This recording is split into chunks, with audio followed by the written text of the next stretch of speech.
kaw ne ko loolu du fi jibee mais da ngaa war a ñëw teew loolu noonu la soppe bu am xel di def mais soppe bu ñàkk xel noon bu am xel moo ko gën parce que léeg-léeg nga yàqal sa kilifa loo xam ni doo xam foo koy réparer moom mii seen président ñoom incident bi ñu def le 21 avril mooy démb non la ma yónnee bataaxal bi en tant que président du CES nga xam ni ministre secrétaire général de la présidence moo ma ko yónnee di ma notifier benn décret boo xam ni madame Rougiatou Bousso mooy remplacer monsieur Demba Thiam ci conseil bi fekk nañu waxtaan ba pare ba ma ko ne damay bàyyi CES mais en tant que président de la République gendarme la ñu jox bataaxal bi mu fekk ma sama tool puisque xam na ne tant que joxuma ko lettre démission bi mu signé décret ne nommé nañu diw en remplacement de Idrissa Seck maa yore CES loolu bu ko njabootam xamee woon noonu puisque ñoom bu dee ñoom ñooy jalgati institution yi bu ko opposition defee nan la ñuy taxawee naan leen respecter leen institution yi sëgëm yàlla mi ñu bind ëpp ñu doole ragalul kenn mooy wax ñi ko gëm waa ahlul kitab ne leen ñële yatt seeni yàlla yéen ñi ma gëm bu leen saaga seeni yàlla ndax bu ngeen leen saagaa ñu saaga ma donc bu leen ma saagalu njaboot bu am xel noonu lay def yàlla normalement il n'a peur de rien wala dafa am ku mu ragal wala dafa am mais nee na yàlla yële ñu yat def leen samay wujju yéen ñi ma gëm te gëm ne kenn la bu leen saaga waaye sama ak doomu aadama donc voilà loolu laa bëggoon a partager ak yéen di leen sant di leen gërëm di leen ñaanal iidu jàmm jërëjëf.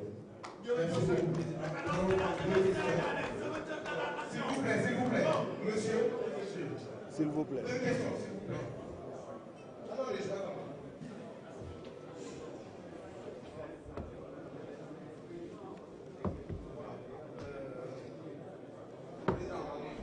ñoo ngi leen di fay.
Donc, première question, moi, l'allemand déterminant ci sama choix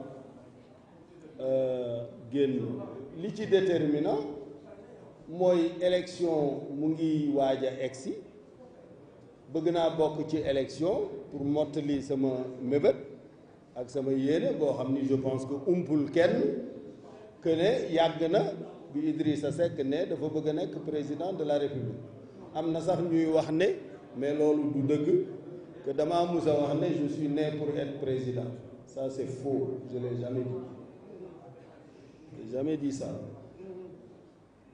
sama benn waajur bu nekk États-Unis bi ma fa nekkee ñoo ma dalaloon seen kër puisque université bi dafa am lu ñuy tudde host family programme moom moo ñëwoon Sénégal seet si ma ñibbi def benn interview ci benn journal américain ne someday Idrissa will become president ci foofu la ñu jëlee je suis né pour c'est pas vrai, j'ai jamais dit ça.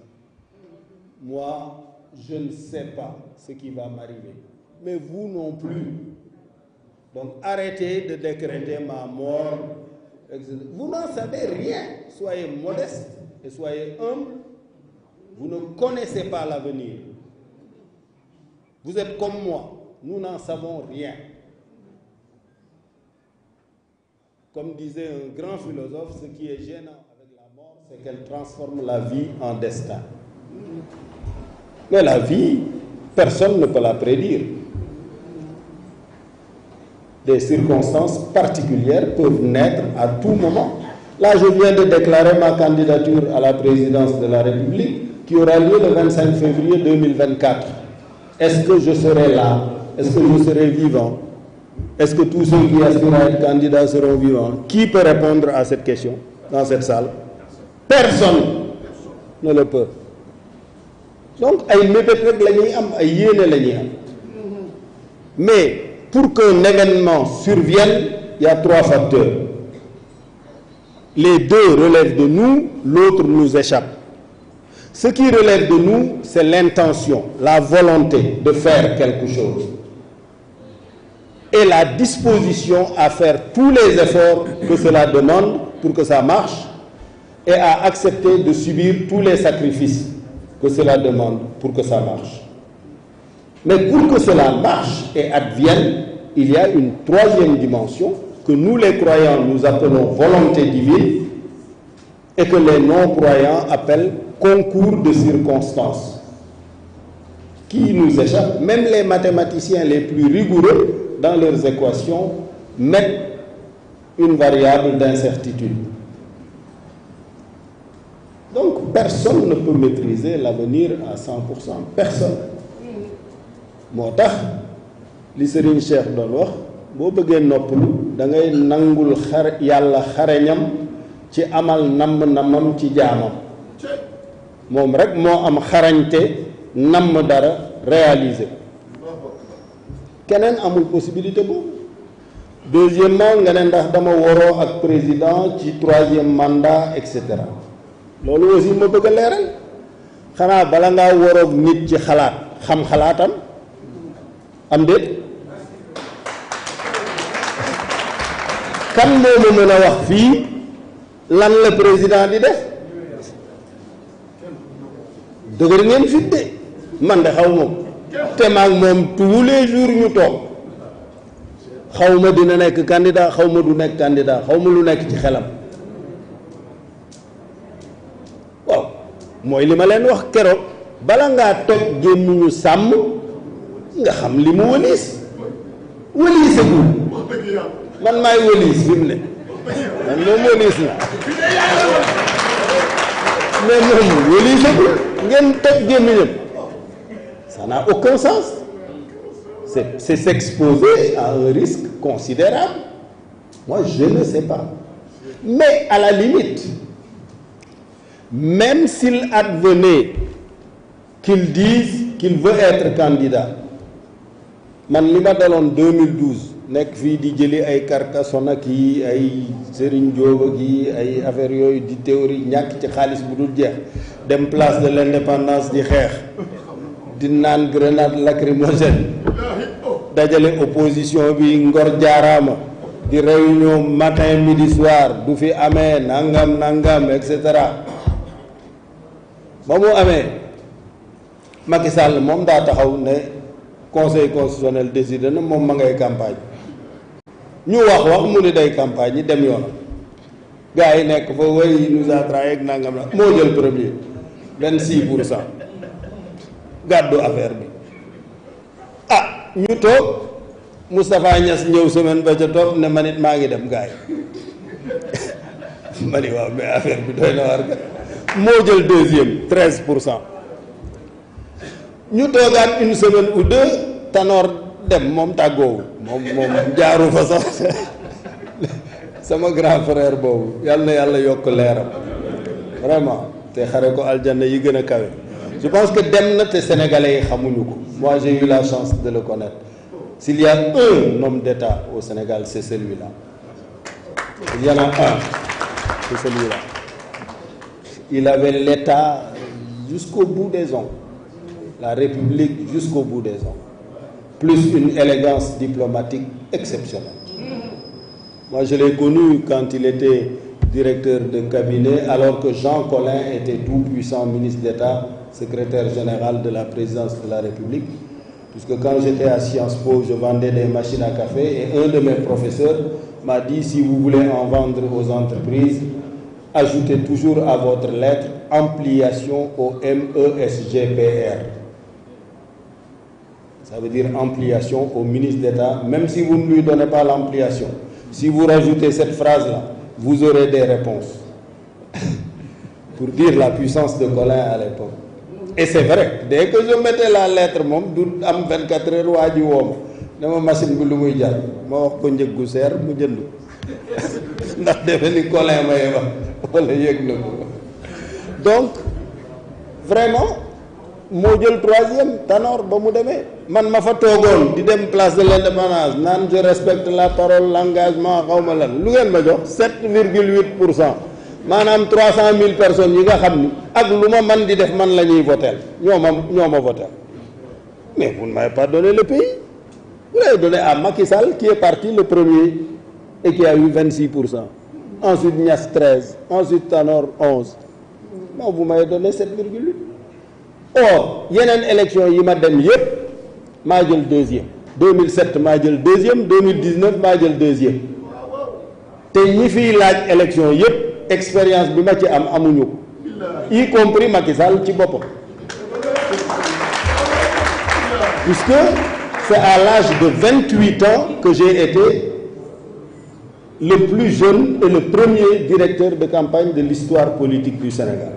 J'ai 28 ans donc xam naa affaire u élection bii yoon daal moom xaw ma dana nekk candidat xaw ma du ko nekk mais Carcassonne Serigne Dioguma Babacar Gayuma théorie wuma moom daal dem ci sénégalais yi rek doo demee c'est tout. Maintenant ñaar moo am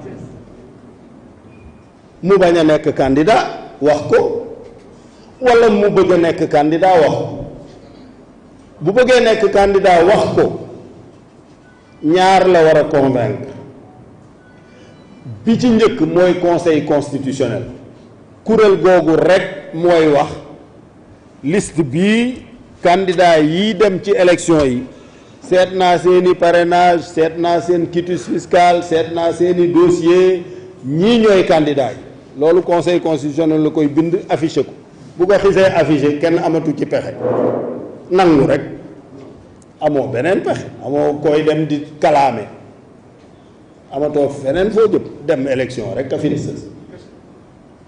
ñaareel bi mu war a convaincre mooy peuple sénégalais ñoom le dimanche ñooy sangu ba set parfumé wu naan seen café dox ndànk dem seen bureau de vote jox la mandat wala bañal la comme nañu def Ablaye Wade rek 2012 sénégalais ñoo dem à 65% ne ko doo am troisième mandat waaw lu fi jaroon 14 morts ya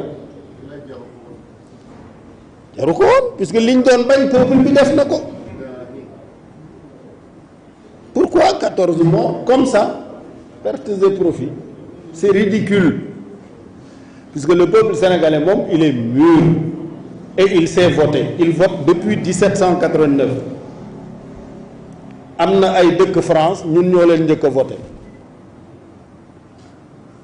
Donc xam nañu nu ñuy voter.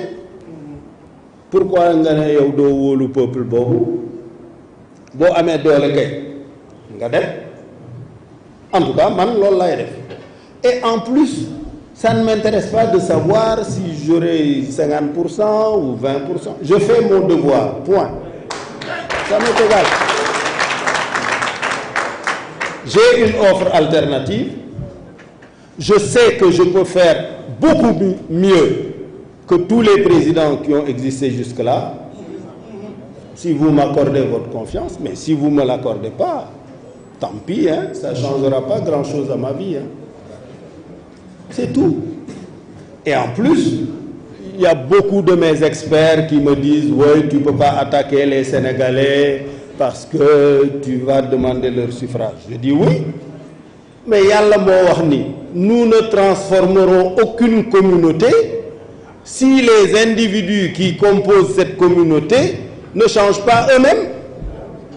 Donc si les Sénégalais ne changent pas en direction d'être dignes de confiance, en direction d'aimer la vérité, quelque difficile qu'elle soit, en direction d'aimer l'effort, de travailler, beaucoup travailler, toujours travailler, encore travailler, mais je n'ai aucune envie d'être le président de la République d'un tel peuple.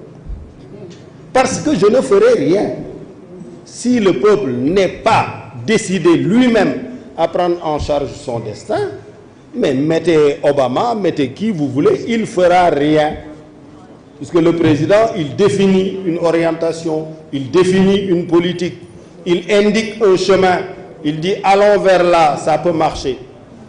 Mais ceux qui font avancer le pays, c'est ceux qui se réveillent tôt le matin, comme les femmes là, qui prennent leur car rapide à 5 heures du matin ou 6 heures du matin, gàddu benn dàmba dem toog di waas jën ak benn kii boo xam ni ay pont lañ ci daaj ñooñu ñooy avancer le dëkk bi.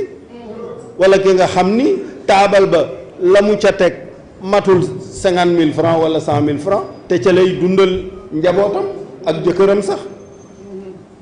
mais ñooñu boo leen xoolee tu es obligé de travailler. démb bi ñuy bërki démb bi may waxtaan ak président ci mbir mi ma ne ko mais xam nga ñun on doit déjà rendre grâce à Dieu. C'est fini, les parcours que nous avons sont exceptionnels déjà.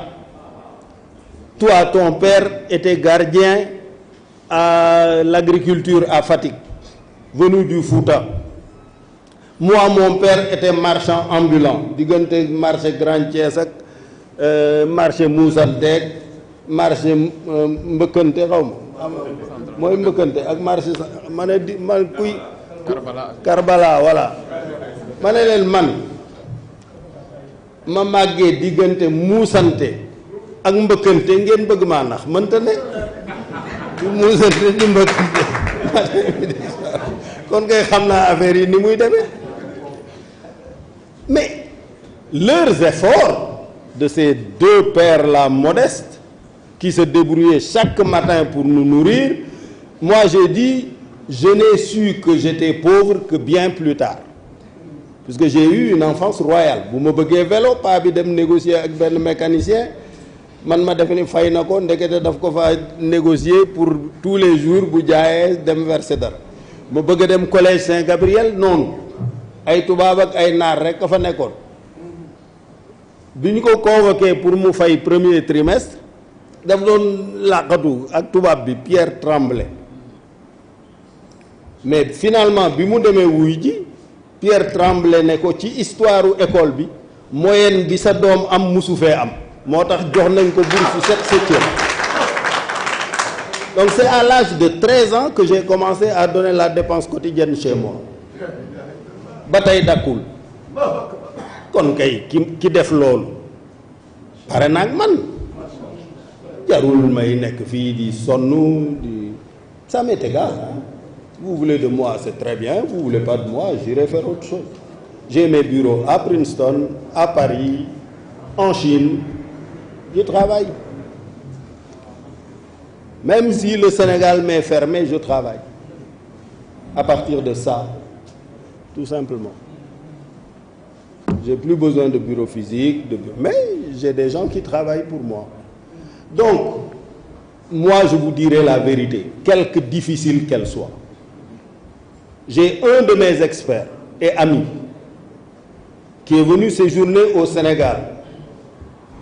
Au terme de sa mission, sa conclusion a été de dire, Monsieur le Président, nous avons un immense problème, nos compatriotes ne sont pas dignes de confiance. C'est très grave ça. Je lui dis, mais explique-moi comment ça se fait.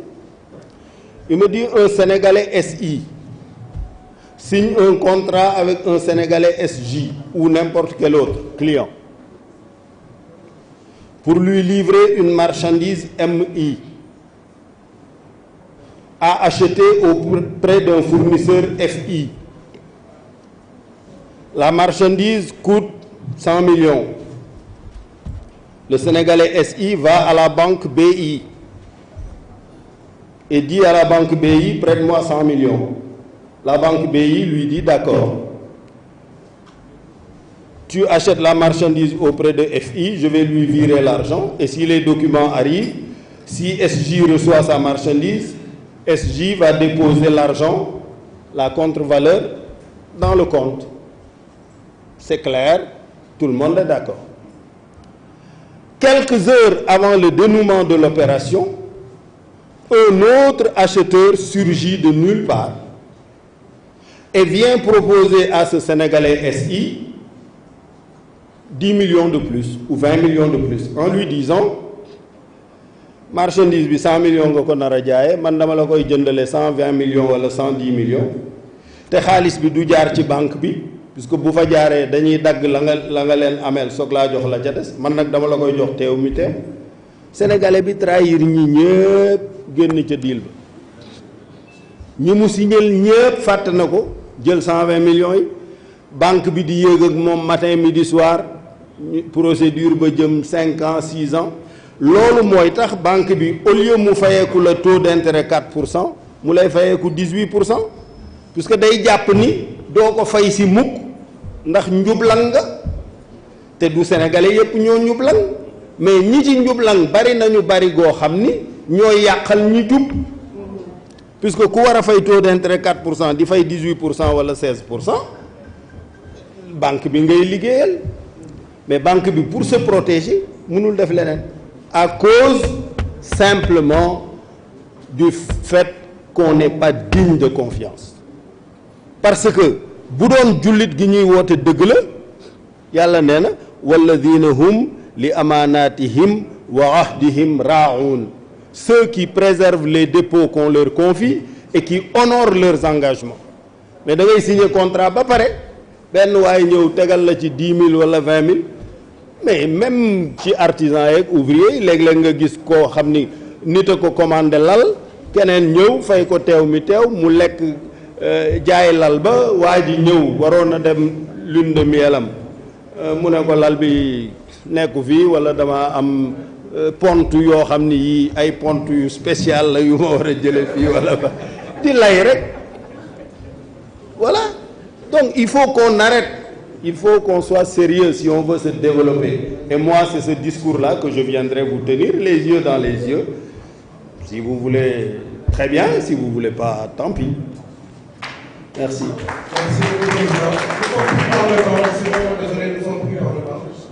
Oui, mais donne-lui s'il était prévu une dernière question.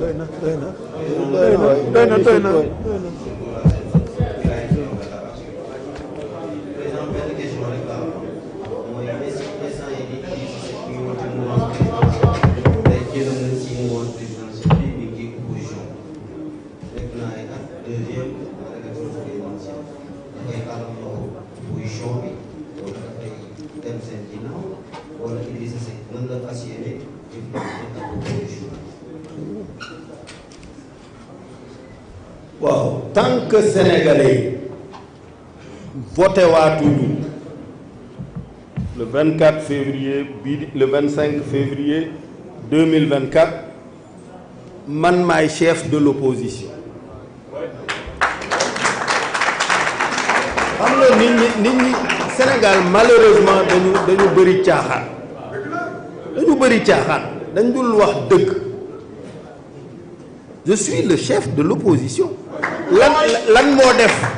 lan moo tax ñu nangul Macky Sall puisqu'il a eu 58% des suffrages que mooy président de la République ba le 25 février ñépp di xaar nangu ko man maay chef de l'opposition bi tànn déglu leen ma rek man maay chef de l'opposition bi tànn situation réewam taxaw mu tànn ne loxo bii ma président tàllal pour sauver réew mi dama koy nangu en tant que chef de l'opposition parce que yeneen chef de l'opposition ci yeneen réew am na leneen lu ñu tànn dañoo tànn ok Covid baa ngi ñëw jafe-jafe yi dana yokku nañu daaneel nguur gi lu ca mujj kan moo daaneel IBK au Mali kan moo jël pouvoir bi kan moo daaneel Alpha Condé ku jël pouvoir bi Burkina Faso voilà opposition société civile tanga marche xeex toj et cetera nguur ga daanu armée ñëw ne coppet luñ jaman ña ngay taxawaalu ci Afrique di wut fu ñu làqu puisque armée ba yemul ci loolu daf na leen yéen ñëpp dama leen di jàpp mais loolu ngeen bëggoon moo am Sénégal jamais de la vie jamais loolu question responsabilité la mën nga sa xel gàtt nga ne d'accord affaire bi bu ñëwee jeunes yi dinañ gën a mer ma xamb leen jëñax leen ci kaw Macky Sall ñu daaneel ko dem lakk palais dem toj fii et cetera et cetera et alors nga defe ni yow da ngay mucc c'est idiot de penser ça c'est complètement idiot de le penser. Merci. Voilà, donc j'ai choisi, mais je suis le chef de l'opposition